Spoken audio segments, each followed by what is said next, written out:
What's up, everybody? Noah is back here for the Godzilla vs. Kong review. This is a film I believe we've all been looking forward to, basically based on the trailer that we got.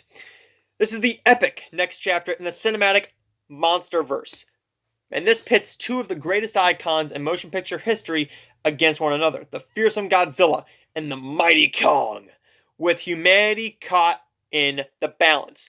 Now, why is Godzilla after Kong? Well, they're not really after each other in the first place, but they feel that Kong might be able to contain him. This film is Godzilla versus Kong for a good bit of the film, and what you get of it is really entertaining.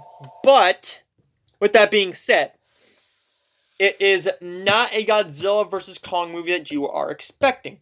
If you are expecting to have one big fight, and that's it, you're wrong. You get 3 rounds. One person.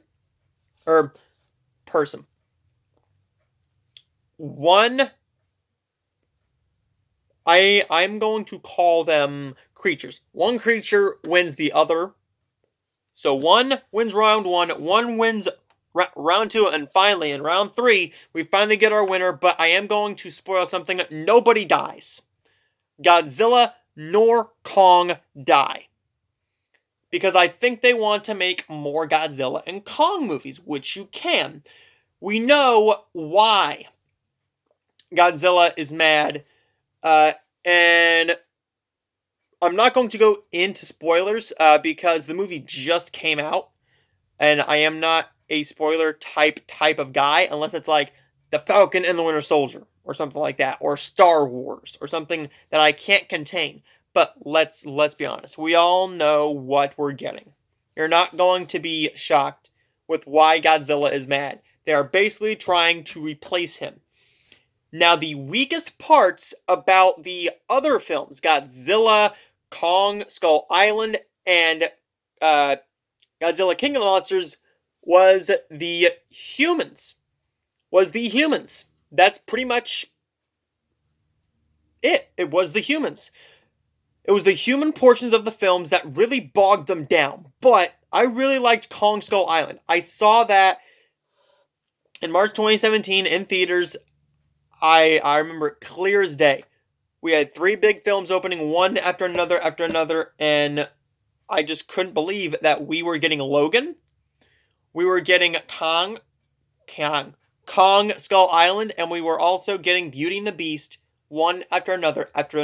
3 weeks in a row with massive films that all did super well. One even went on to be nominated for Best Screenplay, and that was Logan. Godzilla vs. Kong is a film where you know where it's going, but the human characters do bog it down a little bit when most of the human scenes come up, except for when the little girl is on the screen. The little girl can talk to Kong. It's very cool how they came up with that. I really enjoy that aspect of it because it's not like Kong speaks English. He doesn't talk to you. Godzilla doesn't talk to you. Godzilla doesn't talk to anybody. Unless you consider a growling match with Kong talking, then sure. But this film is definitely one that you're going to want to see in theaters. There are certain movies that just need to be seen in the theater. I cannot imagine seeing this for the first time on a TV. I just can't imagine that.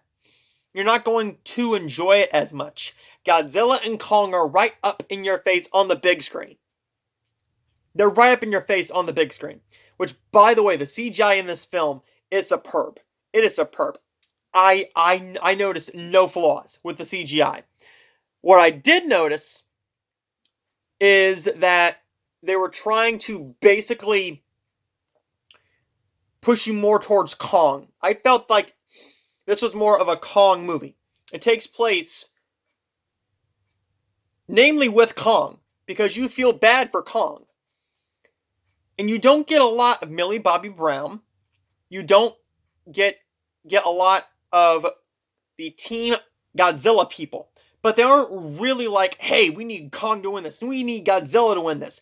They're pretty much just watching them fight. And once they find out why Godzilla is mad, why he attacked, then they start understanding.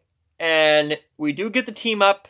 Obviously, we do get the team up. We know it's coming. If you don't know it's coming, do you even watch movies? Godzilla vs. Kong is a fun time at the movies. Just don't expect the best script. I think that the Team Godzilla stuff was a bit weaker. Millie Bobby Brown is still very good, and what's his name from Deadpool 2? The evil kid from Deadpool 2. What's his name? Julian Dennison. Really good kid. Really good actor here. I enjoy him a lot. Isn't he like my age? No, he's the same age as Millie Bobby Brown. Because they were both born in 2002. We do get Kyle Chandler back. He's not in the film a whole lot. I think that they should have pushed a little bit more of what's happening with my daughter instead of a couple scenes of him worried and not really worried. I mean, they kind of just push that aside. We mainly focus on Millie Bobby Brown, Brian Tyree Henry, and Julian Dennison with the Godzilla aspects. But this film really does have a great sense of fun.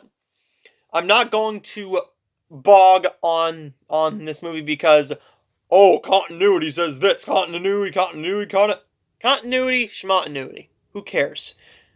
The film was fun. It gave me what I wanted, but that's not going to stop me from criticizing a little bit here and there. With that being said, the Team Godzilla stuff was very weak.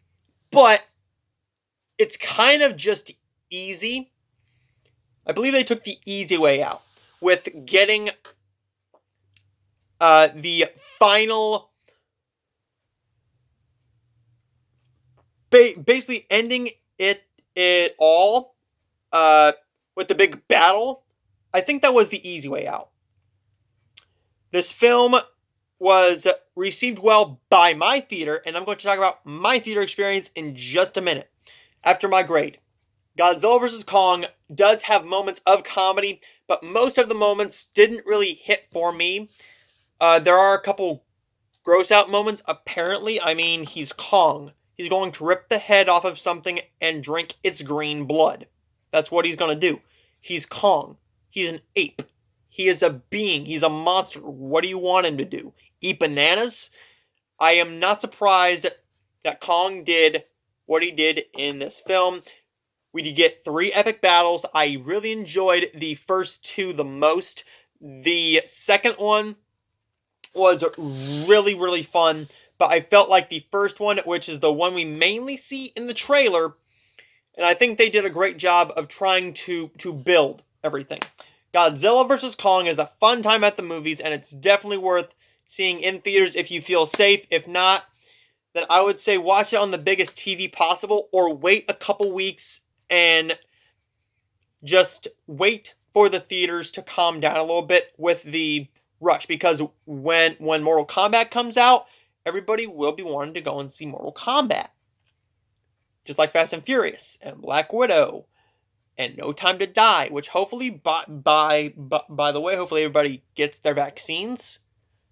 I'm hoping to get my vaccine soon. I'm hoping that everybody in my family will get their vaccines very, very soon so we can get a little bit back to normal life. Godzilla vs. Kong, I'm going to give it a B+. I really did enjoy it. I am not giving it a 5 out of 5. I'm not giving it a A+, because I rarely give that grade. But when there's problems, and I'm going to be a critic about it and